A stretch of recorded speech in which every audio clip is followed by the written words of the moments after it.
শুরু হলো সব খবর, কম সময়ে সব খবর একসাথে। আগামী 1 ঘন্টার মধ্যে সব ধরনের খবর আপনাদেরকে জানিয়ে দেবো, পাশাপাশি খবরটা যতখানি করে বলবো তাতে করে আজ কোথায় কি হলো এই সব আপডেট 1 ঘন্টায় জেনে যেতে পারবেন। নিয়মিত এই আয়োজনে নুসরাত দৃষ্টি আপনাদের সবাইকে স্বাগত জানাচ্ছে। পিইসির পরে এবারে জিএসসি জেডিসি পরীক্ষাও বাতিল করলো সরকার। করোনার কারণে 3 অক্টোবর পর্যন্ত বাড়ানো হয়েছে শিক্ষা প্রতিষ্ঠানের ছুটি। করোনা ভাইরাসের থাবায় 5 মাসেরও বেশি সময় ধরে শিক্ষা কার্যক্রম বন্ধ রয়েছে। সবশেষ 31 আগস্ট পর্যন্ত বন্ধ রাখা ঘোষণা দিয়েছিল সরকার। ওই সীমা শেষ হওয়ার কদিন আগেই বাড়ানো হলো আরও 33 দিন। প্রাথমিক ও গণশিক্ষা মন্ত্রণালয়ের সচিব জানিয়েছেন, অক্টোবরের মাঝামাঝি বা নভেম্বরে শিক্ষা প্রতিষ্ঠান খোলা গেলে স্কুলে স্কুলে পরীক্ষা নেওয়া হতে পারে 19 ডিসেম্বরের পরে। আর দুদিন আগেই ঘোষণা দেওয়া হয়েছিল এবারে কেন্দ্রীয়ভাবে হবে না প্রাথমিক শিক্ষা সমাপনী বা পিইসি পরীক্ষা। বৃহস্পতিবার ঘোষণা এলো 8ম শ্রেণীর জিএসসি জেডিসিও হবে না এই মহামারীর কারণে। সচিব জানিয়েছেন, একাধিক কর্মপন্থা ঠিক করে অক্টোবর এবং নভেম্বরের শুরুতেই সচল হতে পারে শিক্ষা কার্যক্রম। পরের ক্লাসে উত্তীর্ণদের জন্য বিবেচনায় আসতে পারে মেধার রেকর্ড। সরকারি বেসরকারি সকল প্রাথমিক বিদ্যালয় 3 অক্টোবর পর্যন্ত বন্ধ থাকবে। অক্টোবরে কোনো কারণে আবার কোভিডের কারণে খোলা না যায়, তাহলে নভেম্বরের যে আমরা যে লেসন প্ল্যান আছে সেটা অনুযায়ী যদি আমরা কার্যক্রম চালাতে পারি, তাতে আমাদের আরও 47 দিন আমরা পাবো। সেই 47 দিন আমরা যদি আমাদের শিক্ষার্থীদেরকে স্কুলে আনতে পারি, তাহলে ডিসেম্বরের 19 তারিখের পরে স্ব বিদ্যালয় তাদের পরীক্ষা কার্যক্রম পরিচালনা করবে। স্কুলে ক্লাস পরীক্ষা বন্ধ থাকায় শিক্ষার্থীদের দুর্ভোগের বিষয়টি সরকারের বিবেচনায় আছে। এই কথা জানিয়ে শিক্ষা কার্যক্রম বন্ধ থাকলেও ছাত্রছাত্রীদের পড়াশোনা চালিয়ে যাওয়ার তাগিদ দিয়েছেন প্রধানমন্ত্রী শেখ হাসিনা। জানিয়েছেন, বার্ষিক পরীক্ষা দেয়া না গেলে ভাবা হচ্ছে অটো প্রমোশনের কথাও। এটা শুধু বাংলাদেশ না, তো সারা বিশ্বব্যাপী এই একই সমস্যা সবাই ভুগছে। তবুও আমরা টেলিভিশনের মাধ্যমে বা অনলাইনে বিভিন্নভাবে চেষ্টা করে যাচ্ছি। তা আমি সব শিক্ষার্থীদের বলবো যে অন্তত বইটই তো সাথে আছে, যারা একটু ঘরে বসে যেন কিছু পড়াশোনা করুক। তারপরে আমরা দেখি আমরা কীভাবে কী করতে পারি, কারণ সামনে তো ফাইনাল পরীক্ষা তো আর হবে না। এটা আরও কী করা যেতে পারে বা প্রমোশনটা দিয়ে পড়াগুলির জন্য চলতে থাকে, সে ব্যবস্থাটা আমি আরও চেষ্টা করছি। করোনা প্রতিরোধে সিনোভ্যাক নামের চীনা কোম্পানির ভ্যাকসিন ট্রায়ালের অনুমতি দিয়েছে সরকার। তবে জানুয়ারির আগে কোনো ভ্যাকসিন পাওয়ার সম্ভাবনা নেই জানিয়েছেন স্বাস্থ্যমন্ত্রী। দুপুরে সচিবালয়ে সংবাদ সম্মেলনে এসব কথা বলেছেন তিনি। বাংলাদেশ WHO এর কাছে ভ্যাকসিনের আবেদনের বিষয়ে জুলাই মাসে করেছে। ডিসেম্বর জানুয়ারির আগে কোনো ভ্যাকসিন আসবে না, এবং WHO ভ্যাকসিনও ওই এপ্রিল মে জুনের মধ্যে হয়তো কিছু বাংলাদেশ বা অন্য দেশও পেতে পারে। দেশে আরও 45 জন মারা গেলেন করোনা ভাইরাসে, যাদের মধ্যে 42 জনই ছিলেন হাসপাতালের আইসোলেশনে। আর এ নিয়ে মোট প্রাণহানির সংখ্যা এখন 4127। আক্রান্ত 2436 জন, বেড়ে মোট সংখ্যা এখন 3,04,583। গেল 24 ঘন্টা করোনা সন্দেহে সারা দেশে 92টি ল্যাবে নমুনা দেন 15,501 জন। আগের কিছু সহ পরীক্ষা হয় 15,124টি নমুনার। সকাল 8টা পর্যন্ত ফলাফলে যার প্রায় 16.5 কোভিড পজিটিভ। শেষ 24 ঘন্টা করোনা পজিটিভ থেকে নেগেটিভের খবর পেয়েছেন 3,275 জন। সব মিলিয়ে সুস্থ হলেন এ যাবৎ 1,93,458 জন। মৃত 45 জনের মধ্যে 34 জনই পুরুষ। চট্টগ্রামে আবারও বাড়তে শুরু করেছে করোনায় আক্রান্তের সংখ্যা। নমুনা পরীক্ষার হার কমলেও বন্দরনগরীর কোভিড হাসপাতাল এবং আইসোলেশন সেন্টারগুলোতে রোগী ভর্তির পরিমাণ বেড়েছে। বিশেষজ্ঞরা বলছেন, সামনেই করোনার সেকেন্ড ওয়েভ। স্বাস্থ্যবিধি না মানলে আসন্ন শীত মৌসুমে এর কঠিন পরিস্থিতির শঙ্কাও করছেন তারা। প্রতিদিন 4-5 দিন করে প্রতিদিন রাতে এসে ভর্তি হচ্ছে, যাদের অক্সিজেন সাপোর্ট দরকার, যারা বাসায় এই স্বাচ্ছন্দ্য বোধ করছে। আবার কিন্তু পরিস্থিতি খারাপ হয়ে যেতে পারে, এবং আমাদের জনস্বাস্থ্য বিশেষজ্ঞরা বারবার সতর্ক করছে, পৃথিবীর অনেক দেশেই সেকেন্ড ওয়েভ শুরু হয়ে গেছে। আমাদের দেশেও এটা সেপ্টেম্বর থেকে হয়তো শীতের মাঝামাঝি যে কোনো সময় কিন্তু এই সেকেন্ড ওয়েভ চলে আসতে পারে। খুলে দেওয়া হয়েছে, মানুষের মিশ্রণ অনেক বেড়েছে। এগুলো ছোট ছোট ওয়েভ থাকবে, কিন্তু অনেক বড় ওয়েভ এই মিশ্রণ এবং এর জন্য হবে বলে আমার মনে হচ্ছে না। কিন্তু শীতকাল আমাদের জন্য অনেক বেশি অ্যালার্মিং। করোনা টেস্ট জালিয়াতির ঘটনায় গ্রেফতার রিজেন্ট হাসপাতালের চেয়ারম্যান মোহাম্মদ শাহেদের অস্ত্র মামলায় বিচার প্রক্রিয়া শুরু হয়েছে সকাল 10টার দিকে।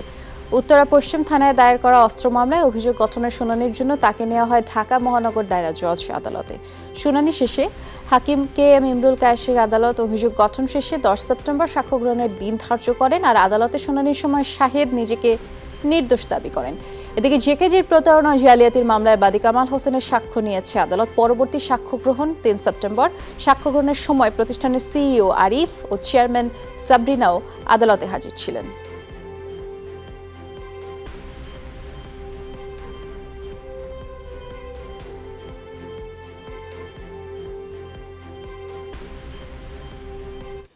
সিনহা রাশেদ হত্যা মামলায় স্বীকারোক্তিমূলক জবানবন্দি দিয়েছেন মামলার আসামি এপিবিএন এর এএসআই শাহজাহান ও কনস্টেবল রাজীব। পরে তাদের কারাগারে পাঠানো হয়।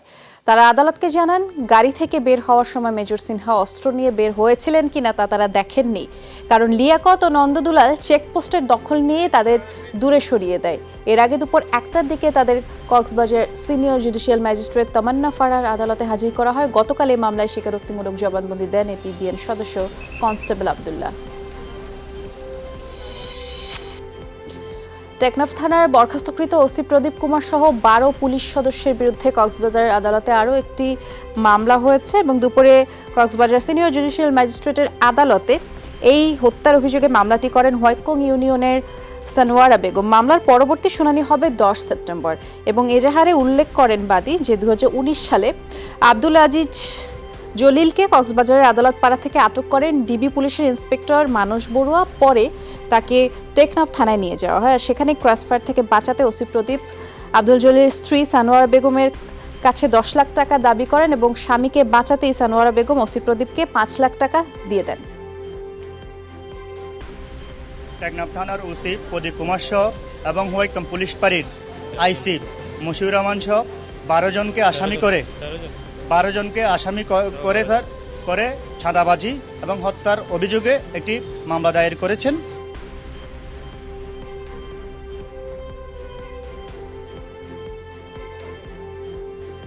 দর্শক, 164 ধারায় আদালতে স্বীকারোক্তিমূলক জবানবন্দি দিচ্ছেন এপিবিএন এর বাকি 2 সদস্য শাহজাহান এবং রাজীব। কক্সবাজার আদালতে আমাদের সহকর্মী রিয়াজ রায়হান সেই খোঁজ খবর রাখছেন, সরাসরি যুক্ত হচ্ছেন আমাদের সাথে। রিয়াজ, শুনতে পাচ্ছেন নিশ্চয়ই। এই যে স্বীকারোক্তিমূলক জবানবন্দি, এর বিষয়ে যে তথ্যগুলো আছে একটু বিস্তারিত জানাবেন আমাদের।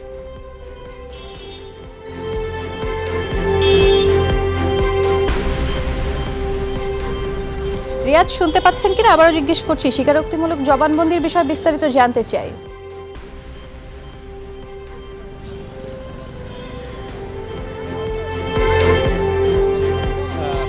আমি আসলে যান্ত্রিক ত্রুটির কারণে সঠিক বুঝতে পারিনি, যে সম্ভবত আপনি জবানবন্দির বিষয়ে জানতে চেয়েছেন।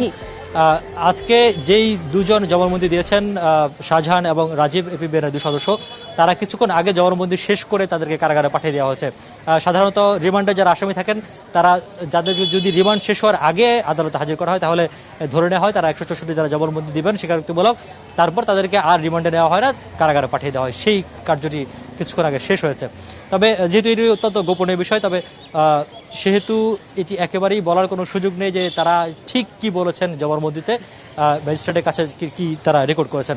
তবে বিভিন্ন তথ্য দেখে গণমাধ্যম কর্মীরা বিভিন্ন নিজস্ব যে তথ্য সোর্স রয়েছে সেসব সোর্সের মাধ্যমে যে তথ্য আমাদের কাছে এসেছে সেটি হচ্ছে তারা দুজনেই একই সাথে বলতে চেয়েছেন যে সেদিন ঘটনার যে ঘটেছে সেই ঘটনা তারা বিবরণ দিয়েছেন কিভাবে ঘটনাটি ঘটেছে।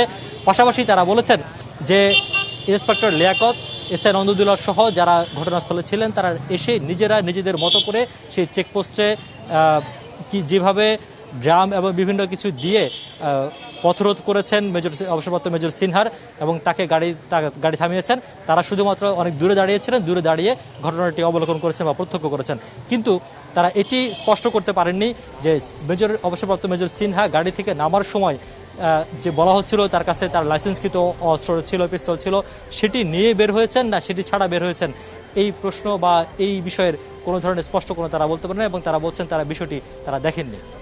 অনেক ধন্যবাদ রিয়াজ, বিস্তারিত জানিয়েছেন আপনি। ক্রাইস্ট চার্চের মসজিদে হামলার দায়ে প্যারোলবিহীন মৃত্যু কারাদণ্ড দেওয়া হয়েছে শ্বেতাঙ্গ উগ্রবাদী ব্রেন্টন টারান্টকে।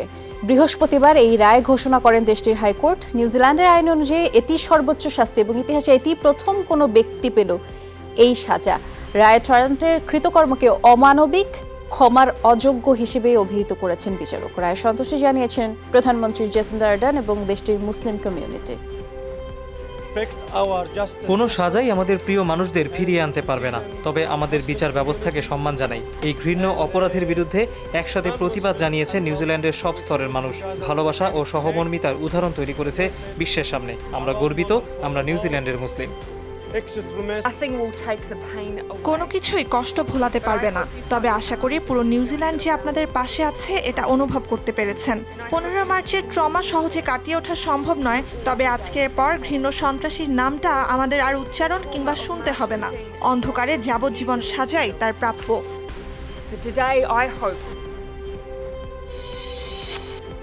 করোনা ভাইরাসের প্রকোপ না কমায় সবচেয়ে প্রাণঘাতী ফ্লু মৌসুমের মুখোমুখি হওয়ার শঙ্কায় রয়েছে গোটা বিশ্ব। আর এমন আভাসের প্রেক্ষিতে সাধারণ ফ্লুর টিকা নিশ্চিতের তাগিদ দিয়েছেন মার্কিন স্বাস্থ্যবিদরা। এদিকে করোনার দ্বিতীয় ভ্যাকসিন অনুমোদনের তৎপরতা শুরু করেছে রাশিয়া। ভারতে স্বল্প পরিসরে শুরু হয়েছে অক্সফোর্ডের পরীক্ষামূলক ভ্যাকসিনের হিউম্যান ট্রায়াল। করোনা ভাইরাস এবং এর অ্যান্টিবডি দুটো পরীক্ষাতেই পজিটিভ হননি এমন ব্যক্তিদের ভ্যাকসিন দেওয়া হচ্ছে। শরীরে টিকা প্রয়োগের 8 ঘন্টার মধ্যে তারা বাড়ি চলে যান। কোনো ধরনের অস্বাভাবিকতা দেখা দিচ্ছে কিনা তা জানতে সার্বক্ষণিক যোগাযোগ রক্ষা করা হবে। করোনা ভাইরাস প্রতিরোধে আমাদের প্রথম ভ্যাকসিনটি কিনতে 27টি দেশ আগ্রহ দেখিয়েছে। সেপ্টেম্বরের মধ্যে আরও একটি ভ্যাকসিনের ক্লিনিক্যাল ট্রায়াল শেষ হতে পারে। প্রথম 2 ধাপের সফল ট্রায়ালে স্বেচ্ছাসেবীদের কোনো রকম স্বাস্থ্য জটিলতায় পড়তে হয়নি। সব ঠিক থাকলে অক্টোবরের মধ্যে চূড়ান্ত ছাড়পত্র পাবে দ্বিতীয় ভ্যাকসিনটি।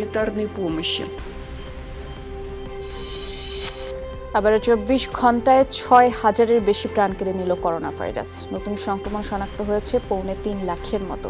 এ নিয়ে বিশ্বে কোভিড-19-এ মোট মৃত্যু 8,30,000 ছুঁই। মোট আক্রান্ত 2,43 লাখের বেশি মানুষ। বুধবার দিনের সর্বোচ্চ প্রায় 1250 মৃত্যু দেখেছে যুক্তরাষ্ট্র। 1100 মানুষ মারা গেছে ব্রাজিলে। ভারতে একদিনে 1000-এর বেশি মৃত্যুতে মোট প্রাণহানি 61,000 ছুঁই। মেক্সিকোতে 62,000 ছাড়িয়েছে মোট মৃত্যু। কোভিড-19-এ স্থূলকায় ব্যক্তিদের মৃত্যু ঝুঁকি 50% বেশি।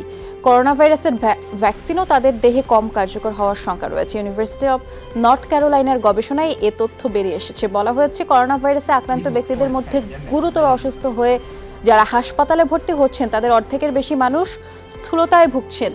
বিশ্বের বিভিন্ন দেশের 4 লাখ রোগীর তথ্য বিশ্লেষণ করে দেখা গেছে আইসিইউতে ভর্তি হওয়া 74% মানুষের ওজন স্বাভাবিকের চেয়ে বেশি।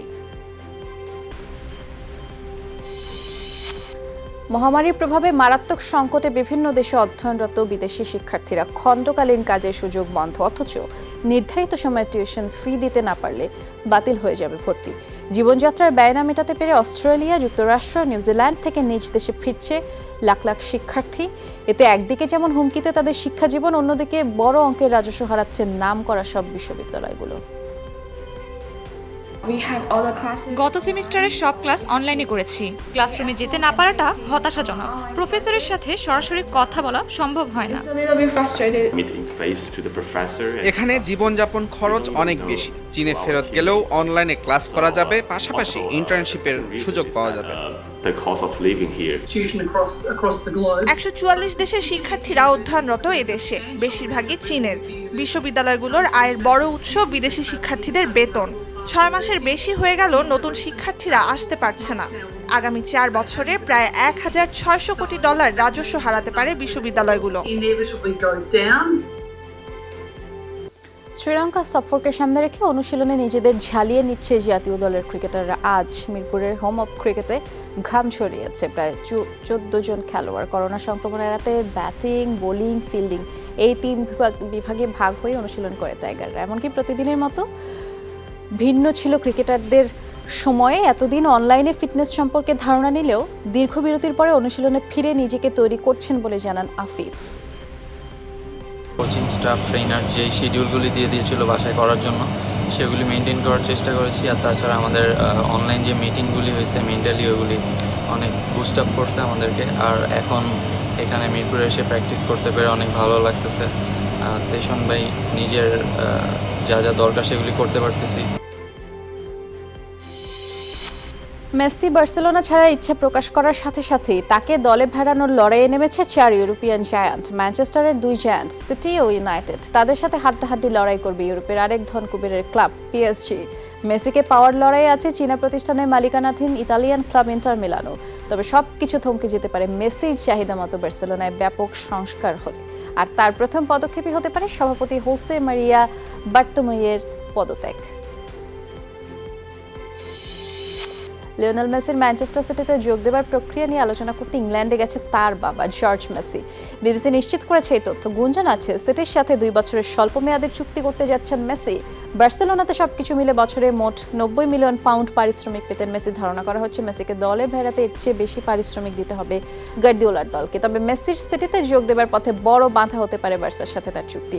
এই ইস্যুতেই সিটি আইনি সহায়তাও দিতে পারে মেসিকে। এদিকে স্প্যানিশ গণমাধ্যমে গুঞ্জন, আইনি জটিলতা এড়াতেই সোমবার থেকে অনুশীলনে যোগ দেবেন মেসি।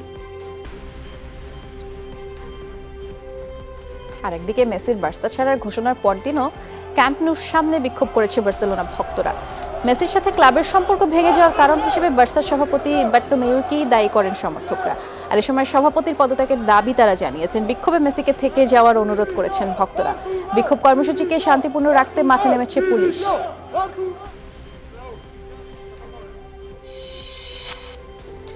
বার্সেলোনা মেসি সম্পর্ক বিচ্ছিন্ন হবার শোরগোলে যখন মুখর বিশ্ব, ঠিক তখনই আনুষ্ঠানিকভাবে নতুন এক ফরওয়ার্ডকে ভক্তদের সাথে পরিচয় করিয়ে দিল কাতালান ক্লাবটি।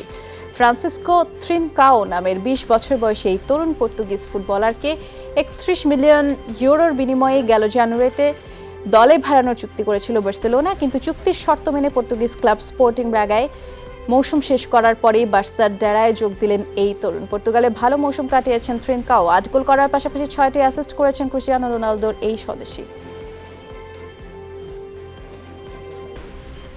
2021 সালের মধ্যে দেশের প্রতিটি ঘরে বিদ্যুতের আলো জ্বলবে। গ্রামের মানুষের কাছে পৌঁছে দেওয়া হবে শহরের সুযোগ সুবিধা। সকালে গণভবন থেকে ভিডিও কনফারেন্সিং এর মাধ্যমে কয়েকটি বিদ্যুৎ উন্নয়ন প্রকল্প উদ্বোধন করে প্রধানমন্ত্রী কথা বলেছেন। নির্দিষ্ট কোনো এলাকায় নয়, দেশব্যাপী সুষম উন্নয়ন হচ্ছে বলেও জানিয়েছেন তিনি। বিদ্যুৎ ব্যবহারে জনগণকে সাশ্রয়ী হওয়ার আহ্বান জানান প্রধানমন্ত্রী শেখ হাসিনা। আমরা শতভাগ মানুষকে বিদ্যুৎ দিতে পারবো সেভাবে আমরা পরিকল্পনাও নিয়েছি। কারণ 2021 সালের মধ্যে 24,000 মেগাওয়াট বিদ্যুৎ আমরা উৎপাদন করব, যা এখন 23,548 মেগাওয়াট।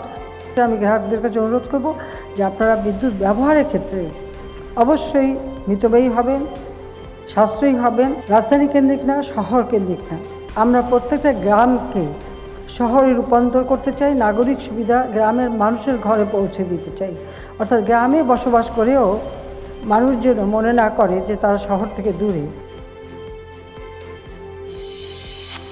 ব্রডব্যান্ড ইন্টারনেটের ক্ষেত্রে অতিরিক্ত 5% মূল্য সংযোজন কর বা ভ্যাট প্রত্যাহার করেছে সরকার। অভ্যন্তরীণ সম্পদ বিভাগের জারি করা এই প্রজ্ঞাপনটি আজ আইটিসি, আইআইজি, এনটিটিএন সহ সংশ্লিষ্ট সেবাদাতা প্রতিষ্ঠানগুলোর কাছে পাঠানো হয়েছে। নতুন প্রজ্ঞাপনের ফলে ইন্টারনেটে 5% ভ্যাট এবং ভ্যালু চেইনের অন্যান্য খাতে 15% ভ্যাট জটিলতার অবসান ঘটল। অবৈধ সম্পদ অর্জন, মানি লন্ডারিং এর অভিযোগ তদন্তে যুবলীগ নেতা ইসমাইল হোসেন সম্রাটের স্ত্রী শারমিন চৌধুরী তার ভাই ফরিদ আহমেদ চৌধুরীকে জিজ্ঞাসাবাদ করেছে দুদক। সকালে দুদক কার্যালয়ে 2 ঘন্টা জিজ্ঞাসাবাদ করা হয় সম্রাটের ভাই ফরিদ আহমেদ চৌধুরীকে। সাংবাদিকদের প্রশ্নের জবাবে ফরিদ বলেছেন তিনি দীর্ঘদিন লন্ডনে বসবাস করছেন, দেশের সাথে কোনো যোগাযোগ নেই। সম্রাটের সম্পদ সম্পর্কেও কোনো ধারণা নেই বলে জানিয়েছেন তিনি। জিজ্ঞাসাবাদ শেষে সম্রাটের স্ত্রী শারমিন চৌধুরীর দাবি তার বিরুদ্ধে আনা অবৈধ সম্পদ অর্জনের তথ্য সঠিক নয়। আমি আসছি, আমাকে ডাকছেন, আমার কাছে আমার যা কি সব কিছুই জিজ্ঞেস করছেন। অভিযোগ স্বীকার অস্বীকারের কোনো বিষয় না। আমি যতটুকু আমার কাছে ইনফরমেশন আছে, যতটুকু ওনারা জিজ্ঞেস করেছেন ওনাদের কাছে আছে, ওনাদের কাছে জেনে নেবেন আপনারা। জাতীয় কবি কাজী নজরুল ইসলামের ৪৪তম মৃত্যুবার্ষিকী আজ। করোনার কারণে সীমিত পরিসরে নানা আয়োজনে পালিত হচ্ছে দিনটি। সকালে ঢাকা বিশ্ববিদ্যালয়ে জাতীয় কবির সমাধিতে শ্রদ্ধা জানান বিভিন্ন শ্রেণী পেশার মানুষ। আওয়ামী লীগ, বিএনপি সহ রাজনৈতিক, সামাজিক ও সাংস্কৃতিক সংগঠন ও বিদ্রোহী কবির প্রতি শ্রদ্ধা জানায়। আমাদের সেই ভাষা আন্দোলন এবং মহান মুক্তিযুদ্ধের যে চেতনা বিকাশে অনুপ্রেরণার একটি অসাধারণ উৎস হিসাবে সবসময় কাজ করেছেন। আজকে যে জাতপাত বিভেদ চলছে সেগুলোর বিরুদ্ধে তার অজস্র কবিতায়, গানে তিনি আমাদেরকে জানিয়ে দিয়েছেন। আমরা আজও একটি নথিতেও, একটি গেজেটেও তাকে সেই স্বীকৃতিটি দিতে পারিনি। এ লজ্জা আমাদের নিজেদের। এই দেশ থেকে সাম্প্রদায়িকতার বীজ বৃক্ষের মূলোৎপাটন করব বঙ্গবন্ধু কন্যা শেখ হাসিনার নেতৃত্বে। এই দুঃসময়কে অতিক্রম করার জন্য, বেঁচে থাকার জন্য এবং সংগ্রামে উদ্বুদ্ধ করার জন্য কাজী নজরুল ইসলাম সবসময় আমাদের পাশে আছেন। খালের অস্তিত্বই নেই, অথচ তার উপরে ব্রিজ দেখিয়ে তা সংস্কারের প্রকল্প করা হয়েছে। বরগুনার দুটি উপজেলায় এমন গায়েবী প্রকল্পের প্রাক্কলন এবং দরপত্রের অস্তিত্ব মিলেছে। স্থানীয়রা আনুষ্ঠানিকভাবে এর প্রতিবাদে নেমেছে। ৩৩টি ব্রিজ পুনর্বাসন প্রকল্পের নামে হরিলুটের অভিযোগ তাদের। এই ব্রিজগুলোর লংয়ে অনেক বেশি ধরা হয়েছে।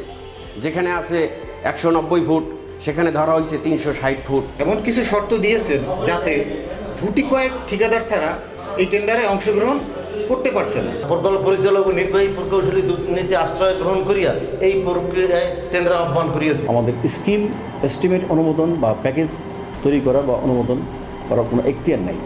এটি সম্পূর্ণভাবেই প্রকল্প পরিচালক মহোদয়, সম্মানিত প্রধান প্রকৌশলী মহোদয়ের অনুমতিক্রমে করে থাকেন। নারায়ণগঞ্জে কথিত মৃত কিশোরী ফিরে আসার ঘটনায় ৩ আসামির স্বীকারোক্তিমূলক জবানবন্দি সহ মামলার সব নথি তলব করেছেন হাইকোর্ট। এছাড়া মামলাটির তদন্ত কর্মকর্তা শামীম আল মামুনকে ১৭ সেপ্টেম্বর আদালতে হাজির হতে বলা হয়েছে। মামলাটির নতুন তদন্ত কর্মকর্তাকে বলা হয়েছে সব নথি আদালতে হাজির করতে। এক রিট আবেদনের প্রাথমিক শুনানি শেষে বিচারপতি এম ইনায়েতুর রহমানের সমন্বয়ে গঠিত হাইকোর্টের দ্বৈত বেঞ্চ এই আদেশ দিয়েছেন। গত ৪ জুলাই নারায়ণগঞ্জে নিখোঁজ হন এক কিশোরী। পরে অপহরণ মামলায় ৩ জনকে গ্রেফতার করে পুলিশ। রিমান্ডে কিশোরীকে গণধর্ষণ ও হত্যার কথা স্বীকার করে আসামিরা। তবে ৫১ দিন পরে সেই কিশোরী ফিরে আসলেই তোলপাড়। নারায়ণগঞ্জে আর্থিক লেনদেন নিয়ে বাবার সাথে মনোমালিন্য ছিল মামার, কিন্তু কে ভেবেছিল এই ঘটনার জেরই প্রাণ দিতে হবে নিষ্পাপ ভাই বোনকে। প্রতিশোধ নিতে নিজ হাতে ভাগ্নে ভাগ্নিকে নির্মমভাবে খুন করেছেন মামা বাদল মিয়া। চাঞ্চল্যকর এই ঘটনা ঘটেছে ব্রাহ্মণবাড়িয়ায়। আপন ভাইয়ের এমন ঘৃণ্য কর্মে দৃষ্টান্তমূলক শাস্তি দিয়েছেন সন্তানহারা গৃহবধূ। আমার বুক একবারে খালি করে দিছে, আর আমি আরে 22 ইয়ার করছিলাম না, আমি হারে সন্তানের মতন আর আমি ভালোবাসছিলাম। কি বাপি যে মরার আগে আমার তুলে দিয়ে গেছে, এই হারে না আমি একটু উড়াই হারে একটু প্রতিষ্ঠানি করতারি ভাই, আমি আর ফাঁসি চাই আর কোনো চাই না। করার সময় জোরে চিৎকার না হয়, কান্নাকাটি না হয়, এই জন্য সাউন্ড বাজিয়ে দিয়েছিল এবং সেই সাউন্ড বক্স, গান এগুলো আমরা উদ্ধার করেছি। একই সাথে যে চাকু দিয়ে হত্যা করেছে সেই তার দেখানো মতে সেইখান থেকে চাকু উদ্ধার করেছে। নিষ্পাপ, তাতে কোনো ভুল করে নাই। ছেলে ক্লাস 5-এ পড়ে, মেয়েটা ক্লাস 8-এ পড়ে। এর ঠিক আর কি আছে? আমার কথা হচ্ছে আমি একটা সুষ্ঠু বিচার চাই। গাজীপুরে স্কুল ছাত্রের আঙ্গুল কেটে নেওয়ার মামলায় 3 মাদক ব্যবসায়ী এখনো পলাতক। মঙ্গলবার গ্রেফতারের পরে কারাগারে পাঠানো হয়েছে একজনকে। ভুক্তভোগী ছাত্র পরাণ জানিয়েছে, কালিয়াকৈরের ধোপাচালা ও রাখালিয়াচালা এলাকায় মাদক বিরোধী কমিটি করা হয়। সেই কমিটির সহযোগিতায় কয়েকজনকে গ্রেফতার করে পুলিশ। ক্ষুব্ধ হয়ে সোমবার মাদক কারবারি নীরব, শহীদুল সহ ৩-৪ জন হামলা চালায় বলে অভিযোগ করে পরাণ এবং তার 2টি আঙুল কেটে নেওয়া হয়। প্রথমে তাকে কালিয়াকৈর উপজেলা স্বাস্থ্য কমপ্লেক্সে, পরে রাজধানী উত্তরার একটি বেসরকারি হাসপাতালে ভর্তি করা হয়। স্থানীয় আয়শা ইসলামিক স্কুলের 10ম শ্রেণীর ছাত্র পরাণ। আমাদের আরও অনেক ভাই ব্রাদার আছে এরকম মাদকের বিরুদ্ধে মনে করেন করে তাদেরকেও অনেকভাবে টর্চার করা হয়, একজন মেরে ফেলা হয়। আজকে আমি মনে করেন অল্পর জন্য বেঁচে গেছি, আজকে মনে করেন আমার হাত হারাইছে, আরও মনে করেন আজকে আমার জীবনও জেলে চলে যেত, দরকার আছে আমার জীবন চলে যাক থাক, তারপরও মনে করেন আমার কোনো নাই। কিন্তু প্রশাসনের কাছে আমার এই একটা দাবি যে এই মাদক বিক্রিকারীরা যেন পর্যাপ্ত পরিমাণ শাস্তি পায়। যশোর শিশু উন্নয়ন কেন্দ্রে 3 কিশোর হত্যা মামলায় গ্রেফতার 8 কিশোরকে জিজ্ঞাসাবাদের জন্য 4 দিনের পুলিশি হেফাজত মঞ্জুর করেছেন আদালত। গেল 20 আগস্ট এই আবেদন জানানো হয়। শুনানি শেষে মঞ্জুর করেন আদালত। শিশু উন্নয়ন কেন্দ্রের নিরিবিলি স্থানে সকাল 9টা থেকে বিকেল 5টা পর্যন্ত জিজ্ঞাসাবাদের জন্য বলা হয়েছে। চাঞ্চল্যকর এই ঘটনায় প্রকৃতপক্ষে কি ঘটেছিল সে বিষয়টি জানার জন্যই আদালত জিজ্ঞাসাবাদের অনুমতি দিয়েছেন বলে জানান রাষ্ট্রপক্ষের আইনজীবী।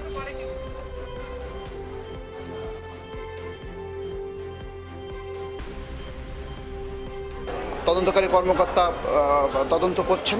তিনি বিজ্ঞ আদালতে 8 জন শিশুর জিজ্ঞাসাবাদের জন্য প্রার্থনা করেছিলেন।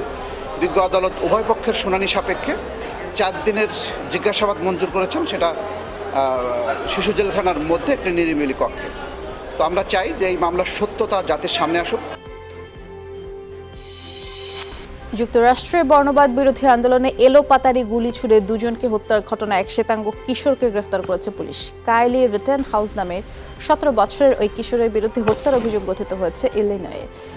সহিংস বিক্ষোভের 4র্থ দিনে উইসকনসিন রাজ্যে মোতায়েন করা হয়েছে অতিরিক্ত আরও 300 ন্যাশনাল গার্ড সদস্য এবং আন্দোলনের নামে লুটপাট, অগ্নিসংযোগ, ভাঙচুর, সহিংসতা ঠেকাতেই এই পদক্ষেপ নেওয়ার কথা জানান মার্কিন প্রেসিডেন্ট ডোনাল্ড ট্রাম্প। আল কায়দা নেতা ওসামা বিন লাদেনকে হত্যায় চালানো অভিযানের বিরোধিতা করেছিলেন প্রেসিডেন্ট পদপ্রার্থী জো বাইডেন, এমন মন্তব্য করেছেন মার্কিন vice president Mike Pence. Republican পার্টির দলীয় কনভেনশনের 3য় দিনে ডোনাল্ড ট্রাম্পের এই রানিং মেট জানান বাইডেনের হাতে নিরাপদ নয় যুক্তরাষ্ট্র। এদিকে জো বাইডেনের ড্রাগ টেস্ট করার আহ্বান জানিয়েছেন মার্কিন president. I've had the privilege to work closely with our president. Donald Trump আমাদের শত্রুদের বিরুদ্ধে রুখে দাঁড়িয়েছেন। কাসেম সোলাইমানি, বাগদাদি, এদের মৃত্যুই তার প্রমাণ। অথচ বাইডেনের অবস্থান ঠিক উল্টোটা। বারাক ওবামা যখন প্রেসিডেন্ট ছিলেন তখন লাদেন বিরোধী অভিযানে বিপক্ষে ছিলেন তিনি। এ থেকেই প্রমাণ হয় যুক্তরাষ্ট্রের জন্য কতটা ক্ষতিকর জো বাইডেন। তিনি নির্বাচিত হলে যুক্তরাষ্ট্রকে ধ্বংসের দ্বারপ্রান্তে নিয়ে যাবেন। জো বাইডেনের আগের বিতর্কগুলো খেয়াল করলে দেখবেন তিনি কতটা খারাপ বক্তা ছিলেন। কেউ ভাবতেই পারেনি বাইডেন প্রাইমারিতে জয়লাভ করতে পারেন। কিন্তু এর কারণ কি? আগামী বিতর্কের আগে আমি বাইডেনের ড্রাগ টেস্টের আহ্বান জানাবো, কারণ স্বাভাবিক অবস্থায় জো বাইডেন এমন কৌশলী বিতর্ক কোনোভাবেই করতে পারেন না। 150 কিলোমিটার বেগে যুক্তরাষ্ট্রের লুইজিয়ানা রাজ্যে আঘাত এনেছে হারিকেন লরা। আকস্মিক বন্যায় প্লাবিত হয়েছে উপকূলীয় এলাকা। ক্যাটাগরি 4 মাত্রার এই হারিকেনের তাণ্ডব থেকে বাঁচা এক প্রকার অসম্ভব বলেই জানিয়েছে প্রশাসন। এরই মধ্যে নিরাপদ স্থানে সরিয়ে নেওয়া হয়েছে টেক্সাস, লুইজিয়ানার 6 লাখের বেশি বাসিন্দাকে। হারিকেন লরার প্রভাবে এরই মধ্যে ক্যারিবীয় দেশ হাইতি ও কিউবায় 25 জনের মৃত্যু হয়েছে। ভয়াবহ উঁচু ঢেউয়ের সৃষ্টি হতে পারে বলে আশঙ্কা করছি। এক কথায় এটি মারাত্মক বিপজ্জনক এক হারিকেনের রূপ নিচ্ছে, যা সত্যিকার অর্থেই নিয়ন্ত্রণের বাইরে। অবিশ্বাস্য শক্তি অর্জন করেছে হারিকেন লরা। ক্ষতি মোকাবেলায় সর্বোচ্চ প্রস্তুতি নেওয়া হচ্ছে, তবে ঝড়টির শক্তি বিবেচনায় এটি মোকাবেলা করা বেশ কঠিন হতে পারে। তেহরানের বিরুদ্ধে নিষেধাজ্ঞা পুনর্বহালে দ্বিতীয় দফায় ব্যর্থ হয়েছে ওয়াশিংটন। ইরানের বিরুদ্ধে জাতিসংঘের আরোপিত নিষেধাজ্ঞার মেয়াদ বাড়াতে যুক্তরাষ্ট্রের স্ন্যাপব্যাক মেকানিজম চালুর আবেদনের পরিপ্রেক্ষিতেই মঙ্গলবার রাতে জরুরি বৈঠকে বসে নিরাপত্তা পরিষদ এবং অনলাইনে অনুষ্ঠিত এই বৈঠকে অংশ নিয়ে 15 সদস্যের পরিষদ যুক্তরাষ্ট্রের আবেদন প্রত্যাখ্যান করে। নিরাপত্তা পরিষদ নিষেধাজ্ঞার মেয়াদ বাড়াতে সম্মত না হয় আগামী অক্টোবর থেকে ইরানের উপর থেকে উঠে যাচ্ছে বহুল আলোচিত অস্ত্র নিষেধাজ্ঞা। লেস্টার সিটি থেকে লেফট ব্যাক বেন চিলওয়েলকে দলে নিয়েছে চেলসি। 45 মিলিয়ন পাউন্ডের বিনিময়ে এই ইংলিশকে দলে নিল ব্লুরা। নতুন মৌসুমের আগে তৃতীয় ফুটবলার হিসেবে বেন চিলওয়েলকে ডেরায় ভেড়ালো চেলসি। 5 বছরের জন্য এই 23 বছর বয়সী ডিফেন্ডারের সাথে চুক্তিবদ্ধ হয়েছে লন্ডনের ক্লাবটি। ইতিমধ্যে ইংল্যান্ডের হয়ে 11টি ম্যাচ খেলেছেন চিলওয়েল, তবে ইনজুরির কারণে মৌসুমের শেষ 5 ম্যাচে মাঠেই নামতে পারেননি তিনি। এর আগে নতুন মৌসুমের জন্য আয়াক্স থেকে হাকিম জিয়েক, আরবি লাইপজিগ থেকে টিমো ভার্নারকে দলে নিয়েছে চেলসি।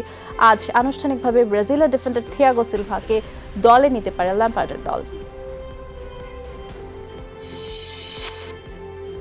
নতুন অতিথি আসছে বিরাট কোহলি আনুষ্কা শর্মার পরিবারে। সামাজিক যোগাযোগ মাধ্যমে অনাগত সন্তানের খবর জানালেন ভারতীয় অধিনায়ক। আইপিএল খেলতে সংযুক্ত আরব আমিরাতে বিরাট কোহলি, সেখান থেকেই ভক্তদের সুখবর দিলেন বিরাট।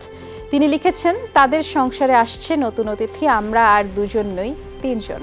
2021 সালের জানুয়ারিতে তাদের নতুন অতিথি পৃথিবীর আলো দেখবে। সামাজিক যোগাযোগ মাধ্যমে আনুষ্কা বিরাট একসাথে সেই ছবি পোস্ট করেন এবং এমন খবরে ক্রীড়া চলচ্চিত্র অঙ্গনের তারকারা শুভেচ্ছা জানিয়েছেন ভারতের লাভ বার্ড খ্যাতি পাওয়া এই দম্পতির অনাগত সন্তানের জন্য। 2017 সালের ডিসেম্বরে ভারতের 2 জগতের সেরা এই 2 তারকা বিয়ের বন্ধনে আবদ্ধ হন।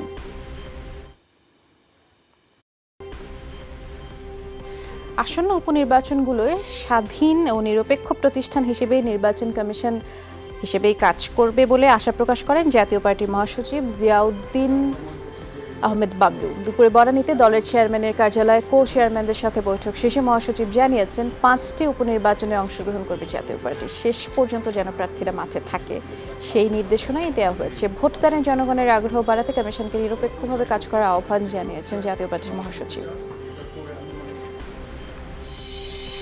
আরপিও সংশোধন করে প্রার্থিতা বাতিলের ক্ষমতা বাদ দেয়া নির্বাচন কমিশনের জন্য আত্মঘাতী। বিশ্লেষকরা বলছেন এমনটি। তাদের মতে আইনের আধুনিকায়ন না করে উল্টো পেছনে ফিরে যাচ্ছে কমিশন।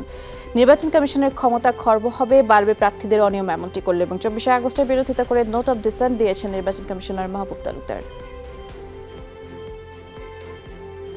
আমি যতবার নোট অফ ডিসেন্ট দিয়েছি আমি বাধ্য হয়ে দিয়েছি। আমার এই কথা তো কেউ মেনে নিচ্ছেন না, আমাকে বাধ্য হয়ে আমাকে এই নোট অফ ডিসেন্ট দিতে হয়। অন্তত একটা রেকর্ড তো থাকবে। একটা আইন যদি থাকে সেটা যদি কেউ প্রয়োগ করতে না পারে সেটা তার ফেলিয়ার, আইনের তো ফেলিয়ার না। প্রার্থীতা বাতিল হবে কি হবে না এটা কোর্টের ব্যাপার। কোর্টে কে যাবে, কখন যাবে, তারপর তো ইলেকশন হয়ে যাবে। ইলেকশন হয়ে গেলে তো এটা ওভার হয়ে যাবে। এগুলো তো চিন্তা ভাবনা করে 2008 সালে করা হয়েছিল। এই নির্বাচন কমিশন সম্পূর্ণ গোপনীয়তা করছে এবং এটা কোনোভাবেই গ্রহণযোগ্য না।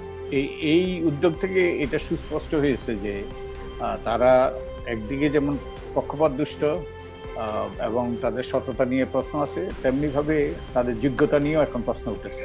এটা তো এক ধরনের আত্মহরণ। নির্বাচন কমিশনের নিজের জন্য নিজের আত্মহত্যার সামিল। এটা কেন করতে যাবে?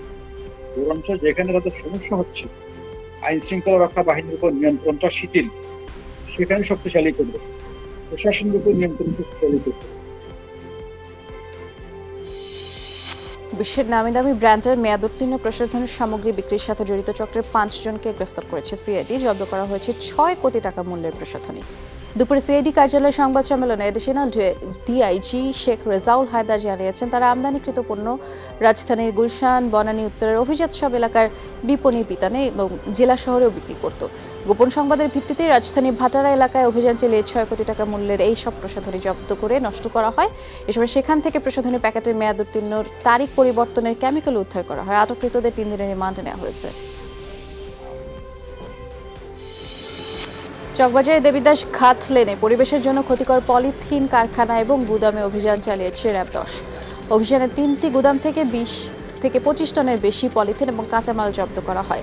নিষেধ অমান্য করে অবৈধ পলিথিন উৎপাদন ও বিপণন করে আসছিল মোট 6 জনকে 2 মাসের কারাদণ্ড দেওয়া হয়। এবং র্যাবের নির্বাহী ম্যাজিস্ট্রেট সরওয়ার আলম জানিয়েছেন, আগেও একই কারখানা ও গুদামে অভিযান চালানো হয়েছিল। করোনার কারণে গার্মেন্টস কর্মীদের স্বাস্থ্য ঝুঁকি বেড়েছে বলে দাবি। বাংলাদেশ ইনস্টিটিউট অব লেবার স্টাডিজের ঝুঁকি মোকাবেলায় মাস্ক ব্যবহার, হাত ধোয়া, শারীরিক দূরত্ব নিশ্চিত করতে গার্মেন্টস মালিকদের প্রতি আহ্বান জানানো হয়েছে। সকালে জাতীয় প্রেস ক্লাবে আয়োজিত সংবাদ সম্মেলনে বক্তারা অভিযোগ করেছেন, শুরুতে কয়েকটি গার্মেন্টস স্বাস্থ্যবিধি মেনে চললেও দিন দিন তা কমে আসছে এবং শ্রমিকদের সুরক্ষা ঝুঁকি ভাতা নিশ্চিতের দাবিও জানিয়েছেন বক্তারা।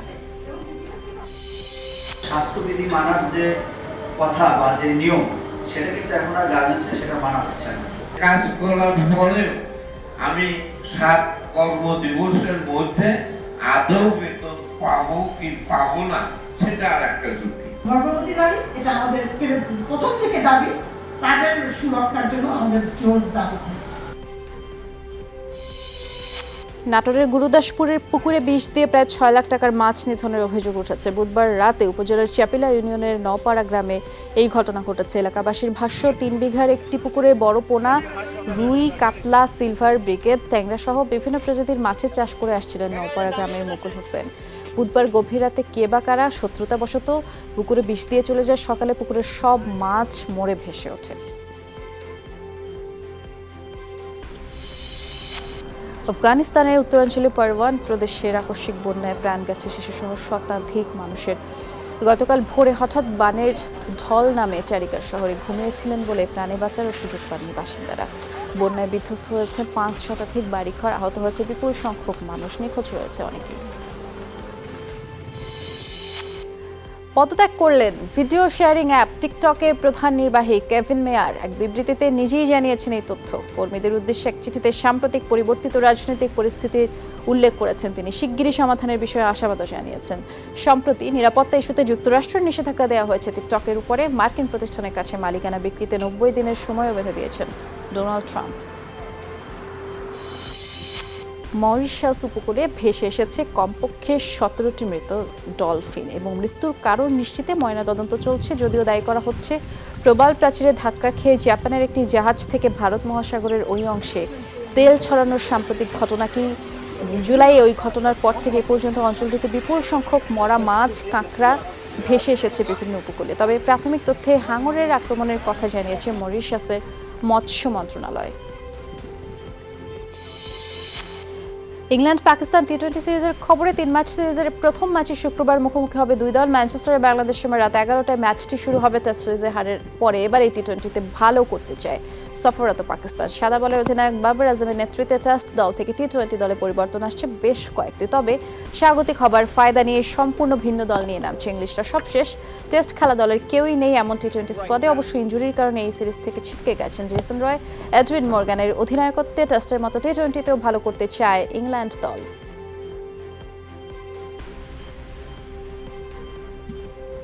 এই সাথে শেষ করে দিচ্ছি আজকের সব খবর। সবাইকে ধন্যবাদ সাথে থাকার জন্য। নিরাপদে থাকবেন।